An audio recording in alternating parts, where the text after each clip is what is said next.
ROI of a basketball for LeBron James is billions of dollars. For me, Gary Vaynerchuk, negative 40,000.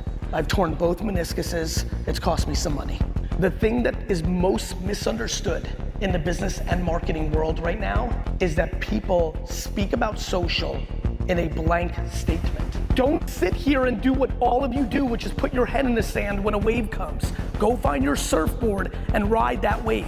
This is fantastic. So in this presentation with Gary Vee, he talks about how businesses are literally putting their heads in the sand when it comes to everything changing with search and AI, and how content is king. So I love that he said people are putting their heads in the sand. The wave that is coming is AI is taking away traditional search, right? So when you go to a search and you type in what you're looking for, the AI spits out exactly the answer. So it's going to be, you'll see Gary here in a second, extremely hard to get somebody to click your Google ad when they're reading that. And what he's saying is content is king.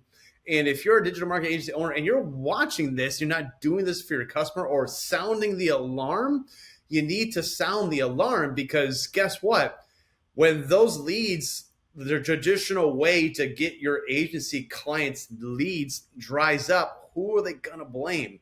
I want you to watch this video with me, and we're together. We're gonna learn exactly what you need to do to help your clients grow. Let's get back into it. The whole room just stood up that Google search is a dominant force in their business, and in 48, 50, 66 months, that behavior will be gone. Very hard to click a fucking Google ad when you don't even go to Google in the first place. Wake up. There is not even a close second in activity that can grow your business to a proper organic social media execution. That means for this room, taking a step back and understanding, how do I post a video and picture every single day on social media on all 5 to 7 major platforms? There's one thing I don't necessarily agree with in this statement. So he's saying you need to be posting on every single platform on planet Earth.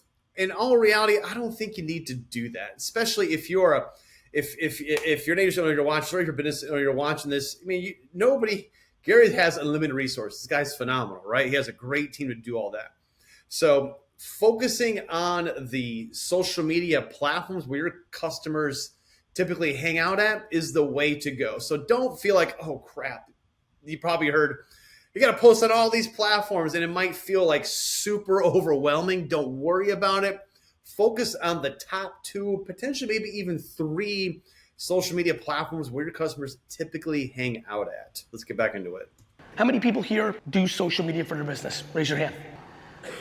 How many people feel like it's the disproportionate reason your business is growing? Raise your hand. Great. So 80 to 90% of this room raised their hand when I said do it. 3 humans raised their hand when they said it was the driver. The opportunity is undeniable. The math supports it dramatically. The reason 3 humans raised their hand at it is they are good at it. I love the way he said that. It's very true. The 3 that raised their hands are good at it. But what I want to acknowledge is that he said most of the people in that room raised their hands. So they know that they need it. 1,000%. There's no doubt. They know that they need it, right? But there's only 3 people in the room that say, I'm actually good at it. And that's where you come in as the digital marketer to help them be good at it and shine the light on the need to be their own content engine, to help them create that video content to get out to their audience. That is a very small percentage. That is the punchline of why I came here today. What has happened in social over the last couple of years, 2 of the 15-year journey of social, is profoundly important to everyone here. I have been giving this talk in a variation because I so believed in this movement basically since 2007. That is 17 years. I love that Gary he's way out ahead in stuff. I remember running I founded Magnfi in fall of 2017.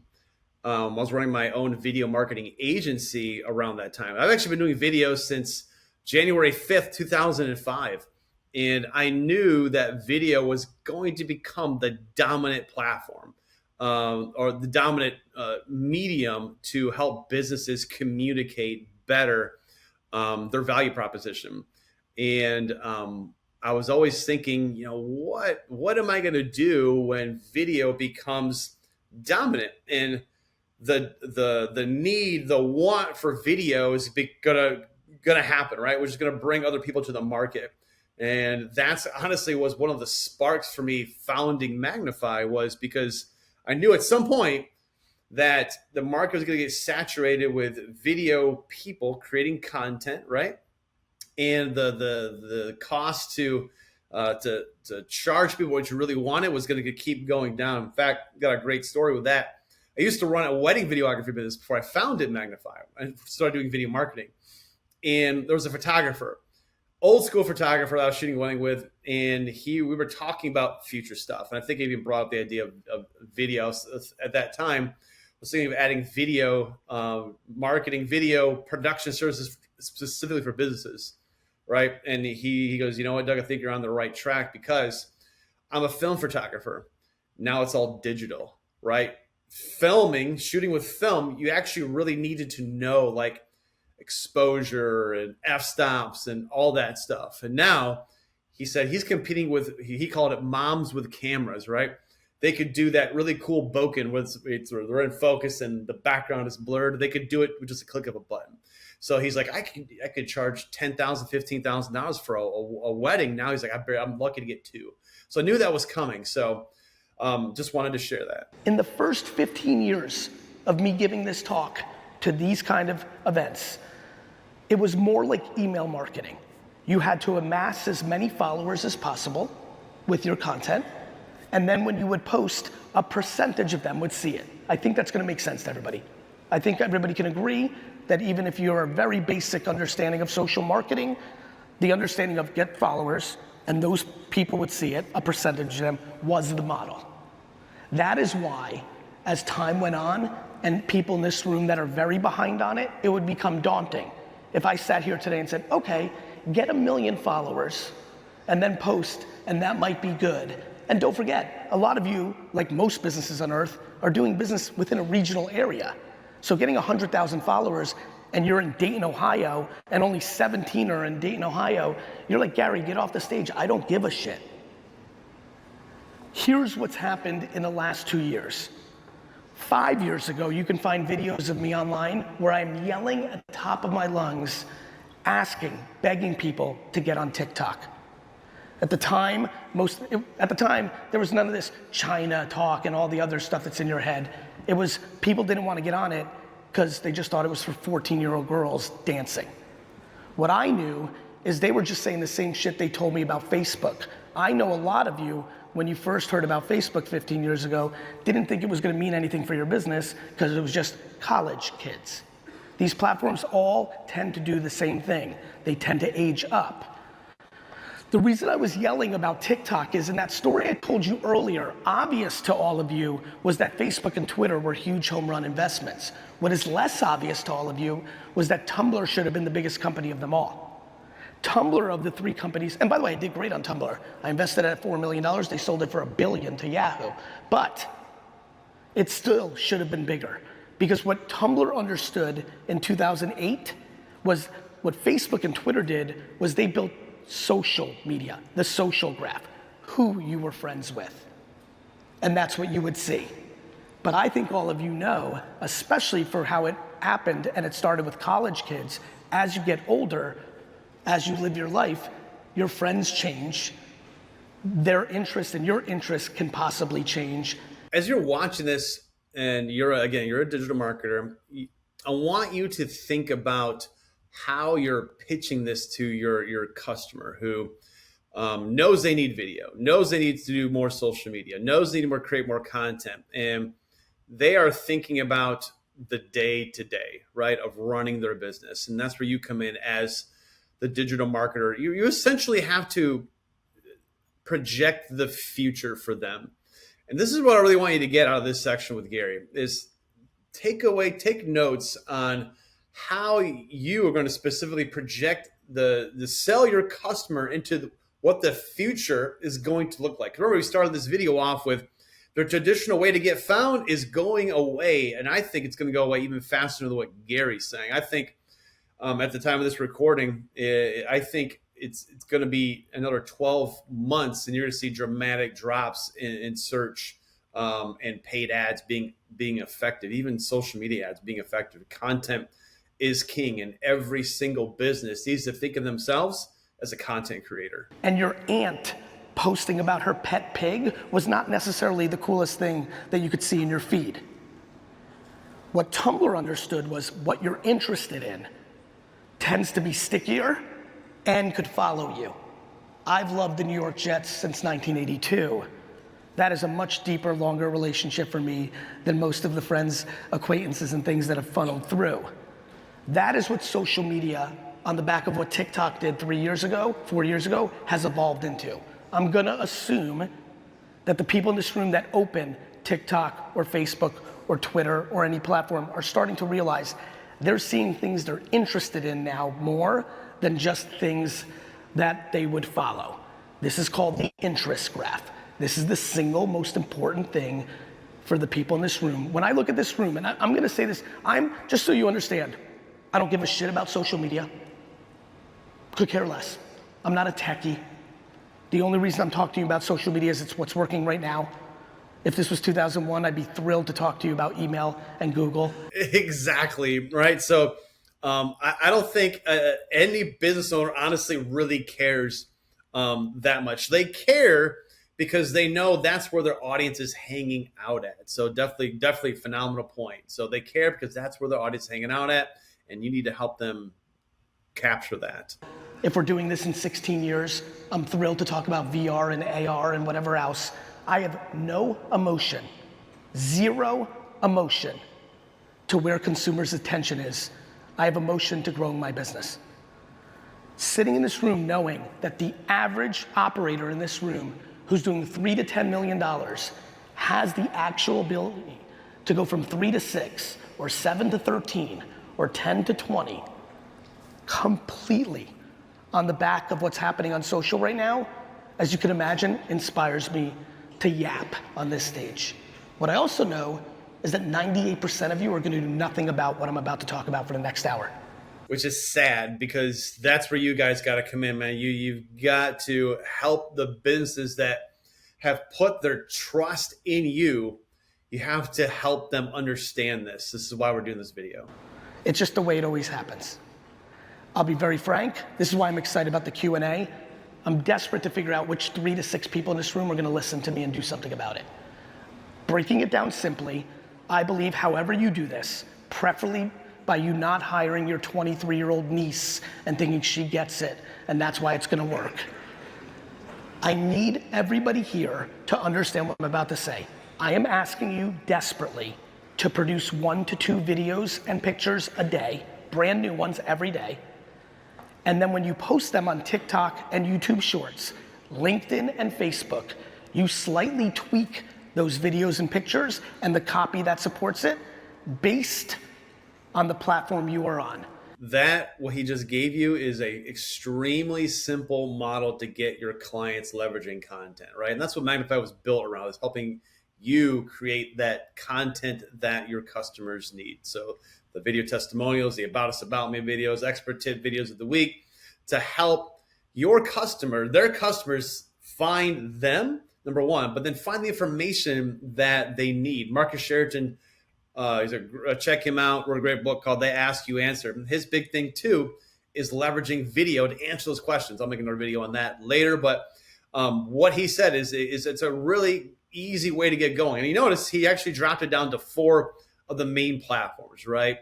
So to go back to the beginning of this, where he's like, you got to post on all of them, you don't have to post on all of them. That will overwhelm your local business owner thinking they have to do all that. So don't do that. Focus on at least 2, maybe even 3, but 2 for sure. Everybody here is common sense smart enough to know that if you post organically on Facebook, that is likely to hit an older demo than if you're gonna post on TikTok. Everybody here is smart enough to know, even maybe through their own behavior, that when you are yourself on LinkedIn, you're slightly in a different mindset than when you yourself are on Instagram. And that when you post on what you do, plumbing, pooling, electric, HVAC, that when you post on LinkedIn, contextualizing, for example, are you very busy because you're always traveling for work? Is a good opening sentence on LinkedIn that is less of a good opening sentence on TikTok. If you make an original video and an original picture every day, and you post them on all 5 to 7 platforms, Facebook, Twitter, Instagram, Snapchat even is exploding with Spotlight is acting more like TikTok and Instagram. Facebook, YouTube Shorts, these platforms, Twitter is making a significant change to keep up with everybody, so you'll be seeing their video tab bumping to prominence over the next couple months. I love that he said that because every single social media platform on planet Earth loves and wants more video. Most platforms are actually content starved, and video is the #1 food that they all want to eat. They all want to consume. So when you're talking to your agency customer about the reason why they need to do it and the opportunity, that's the opportunity. The odds of that video getting seen by their audience is huge because you're giving social media what it wants. It wants video content. So give it to them. They will reward you with exposure, with attention. So that's how you pitch it to your customer, right? And because social media's dirty little secret is it's all about engagement and satisfying the customer, right? If social media has figured out, obviously, this is how they stay in business, is that if you're on their platforms longer, right? The Gary Vee said stickiness, right? The Twitter adding the interest-based videos, right? They're adding it on there because they want eyeballs, they want the attention. And if that person, you are on there, scrolling, the odds of you clicking an ad become extremely high. So they use your videos to help keep their customer, which is the average consumer who's scrolling on social media, on their platforms. So they have the opportunity to deliver an ad.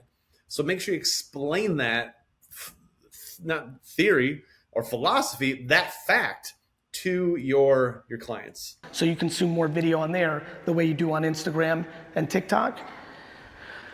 What I'm excited about, focused on, is telling you what happens next and what always happens. The next question, I'm sure that is running through a lot of your heads in a world where you might be posting once on your social media a week, a month, once every 2 months, 3 times a month, is what the hell am I gonna post? Like, cool, thanks Gary, but what? What I think you should post is things of value. Let me explain what that means. For example, in this industry, one of the most significant posts all of you can start with, or a framework that you can start with, is literally titling the video, "A video so you don't have to hire me." I'm sure a lot of you know that a lot of human beings call you to help them when it's literally the dumbest shit of all time that they're struggling with. Literally a switch, literally a wire, literally nothing. But they don't know. You do. To me, trust and reputation is an unbelievable reason why so many of you are in this room. Yes, trust and reputation. So, which is a great segue in how you can easily sell the concept of not just getting, if those of you agencies that are selling reputation marketing, is use this opportunity as a way to add on video testimonial capture to their business, right? Getting their happy customers telling the story about how their product or service made their life better is huge, right? So you can take that video. Once you have that video, you can help your customer get over to your social media marketing plan. That way you can post for them, like Gary said, post videos and images 5 days a week, 7 days a week, right? Because let's face it, I mean, most aren't posting videos every single day, right? So if you're posting videos at least 3 times a week, maybe a few images in between, the important thing is it's a great way to leverage social media, leverage video is by helping your customer build trust by capturing those video testimonials from their happy customers. It's inconceivable to me in this sector and this room that a lot of you have not built on word of mouth, on execution for decades for some of you. To me, extending that to the rest of the world is going to work. Videos that teach people the cliche mistakes that people make, educating them for real, truly deciding when you make a video or a picture that you're not there for the sale, you're there for the reputation. Almost, when I started Wine Library. It's a difference between hunting and farming for new customers, right? Hunting for new customers, you're going out there, you're trying to kill that meal, right? Whereas in farming, right, you're nurturing those customers over a period of time, building trust. Like Gary said, showing them how to do XYZ thing. I wrote down to a video so you don't have to hire me video. That's fantastic. I'm totally doing that myself, right? So make the video. Maybe one of the first videos your customer is here's a video on a video that will help you not have to hire me. Because how fantastic of a trust builder would that be? TV, let me go back to my career, how it exploded. At first, I thought I was gonna do QVC. Literally, when I told the stock boy to go to Best Buy and get a camera, I'm like, I'm gonna sell so much fucking wine on this. Like, I was in full home shopping network, QVC. Literally, the camera sits down. It was, you know how sometimes in life your brain can think of like a million things in a nanosecond? The camera goes on, I literally say, hello, welcome to my first episode, and my brain goes to, I think this is gonna work. If this is gonna work, everyone's gonna know me. I better really tell them what I think about the wine, whether I wanna sell it or not, because what if I find myself at an event and somebody hands me a glass of wine and says, what do you think of this? And I say it's crap, and they're like, got you. You said this was good on the show. I was like scared of like the Dateline guy. I was like, wait, this is literally what I'm thinking in the first 8 seconds of my first video ever. And in that video, I literally decided, actually, how many people are into wine? Raise your hand, just curious. So, Wine Spectator, all these things. I realized, wait a minute, I'm not gonna be a merchant, I'm gonna be a publication. I'm gonna review this wine how I see it. Literally in the first couple of weeks of Wine Library TV, my father and best friend and cousin, the core of us, the three of us that worked that store, literally thought I'd lost my mind. In like the third episode, there was a white wine that I was reviewing. We had like 100 cases of it in the basement. And I think I compared it to like your cat peeing on your rug and you not cleaning it up. Not the kind of thing that makes people want to go out and buy it and drink it. And that decision, which was very confusing to my family at the time, was the foundation of what I stand on today. You can make content about the tricks of the trade, the things you know, the things that they could do at home so they don't have to call you. Literally the biggest reason they will then call you. You can do videos. This is gonna be a real curveball. Just if you're asking me how the heck are you gonna make a video every day, you can do videos. Here's a good one. Actually, how many people here do commercial work? Not just for residential, I'm just curious. Just raise your hands, please, I apologize, just a little higher. Here's a huge one. No joke. You can literally do videos reviewing the businesses that you did work for. You can make a video that reviews the pizza at the pizza store that you did work for. And I'm gonna get to why this is gonna work. You can literally do videos of your interests. If you're into golf, or fishing, or barbecuing, or watching Dancing with the Stars, you can do a video about something that has nothing to do with your business, but your bio has your business. The PS in your copy can mention your business. You can literally make a Dancing with the Stars video and complain about what happened last night, and then put at the end, PS, if you need XYZ service, here's my phone number. These are tactics that work. Because it's all about building the know, like, and trust. So you may not necessarily have to make a review of the business you used to work for. That might come off a little predatory, especially if you're kind of bashing them a little bit. But I see exactly what he's saying, right? It's creating content that, again, it goes back to the know, like, and trust. Now here's where it gets ridiculously interesting. I'm gonna get a little nerdy. Here's why this is important. Let's say 23 of you get inspired and actually start doing this. Let's call a spade a spade. The first 3-4 weeks are gonna be a disaster. So this is 1,000% true. So when you're helping your customer make video content for the first time, let them know it's gonna feel a little rough. It's kind of like, I equate it going to the gym, right? Those first times it's gonna be rough. It's gonna be hard. You're gonna feel sore, but as you keep going, you're gonna find yourself feeling good, you're getting more strength. You're noticing little things along the way. That's exactly what happens when you start consistently creating video content and just putting yourself out there. So again, I go back to what he said at the very beginning. Like, if you truly believe in your business and you want to serve the market, and if you're not going to where the market is, you don't truly believe in your business at all. You know, you don't believe in it enough to go to where your market is at and do what you need to do to serve that market. Most of you are gonna make a video. Somebody's gonna get pumped by this talk, especially when we get into the Q&A, and you're gonna go home and you're gonna post a video and it's gonna get 7 views. And you're gonna be like, that motherfucker. And the next one's gonna get 9. And the next one's gonna get 23. Back in the day, prior first 15 years of this, they would have all gotten like 10, 6, 7, 9, and that would have been forever until you like built up a list. In today's world, some of you who are committed to what you're hearing are gonna get into it, and for some reason, it's gonna click. And you're gonna make a video after a month of 6s and 9s and 11s. You're committed, you're not a quitter, you felt it, you understand, and for some reason, some video's gonna get 2,000 views. It's true. It will happen. I've had it happen with myself, our current and past customers from when I was running my video marketing agency. It is 1,000% true. And also tell your customers too. I mean, because the views are fantastic, right? Getting the views and getting that, that dopamine hit of getting those views. But really, at the end of the day, the business owner cares about, will it bring me leads? Will it help me close business?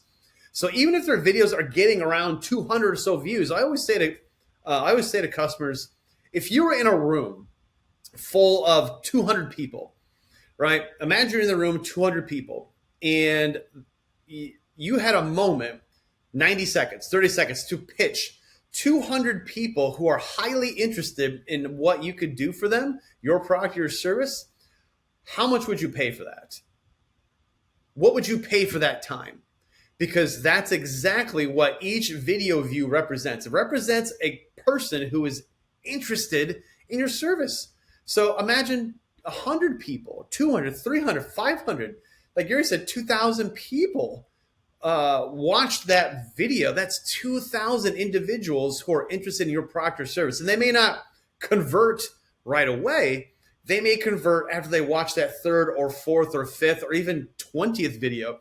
We've had agency white labels come aboard Magnfi who've watched my videos for years. One person said they've been watching my videos for over 4 years. 4 years. And by the way, never liked the video, never commented on the video, never DM'd. They went to the website and signed up. Crazy. I heard AI mentioned on this stage prior to coming out. AI is everywhere. Let me tell you the only AI I'm worried about right now in marketing. It's the AI that is on the back of these algorithms that make the content find the right audience. Because content is king and your customers need to understand that. Video content specifically is king.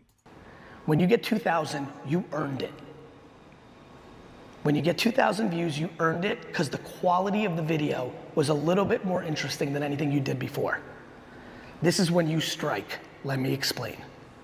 This is where it's gonna get very practical to all of you because you're looking at a kid that grew up on direct mail and Google AdWords. This video now gets 2,000. You now take that video and you now run that video as an ad in a 10-mile radius of your office.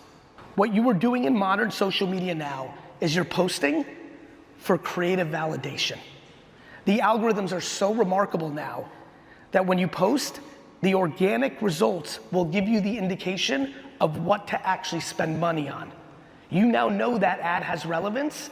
You now can spend money against it locally. This will give you the highest propensity of that ad actually converting into business. When you switch it to an ad, you might even change the copy and be a little bit more salesy with it. It's an ad. This model, very simple, yet hard. Simple what I told you, not complicated. I'll break it down again. Social media is converted into full validation if the creative is good. This has taken out all the risk of advertising. All the money that I've ever lost in advertising in my life, and it has got to be an ungodly amount at this point in my life, has been based on the fact that the video or the picture or the ad wasn't good enough. I know this. I did so much direct mail, so much full page ads, so much radio, so much social media. I know sometimes it crushed and sometimes it doesn't. And I'll wrap up this video with this because it's an hour-long video. It's a phenomenal one. Make sure you go and you watch it. We'll put the link in the comments or in the somewhere so you can click and watch the full video. But I'll end with this. This is another great way to get your customers leveraging video and social media consistently because they are paying, right, to market. They're paying to do ads. If you're creating consistent video content and you get that one video that pops, that resonates, you can create this, like Gary said, turn that video into an ad, right? Because number one, it's cheaper to run video ads on any social media platform, by the way, versus a print or an image ad, right? So, and then on top of that, you can even dilute other ideas and topics from that video that popped. And even on top of that, create print imagery around it, additional social media posts around it. So when you're pitching this to your customer on why they need to leverage video, this is another fantastic reason why they need to do that. Because it's like you're creating these videos so you don't have to spend a bunch of money on Google ads, right? Or just throwing spaghetti against the wall and losing a ton of money. So this will help them save marketing dollars in the long run. Hope you enjoyed this video and look out for more to come. Thanks for watching.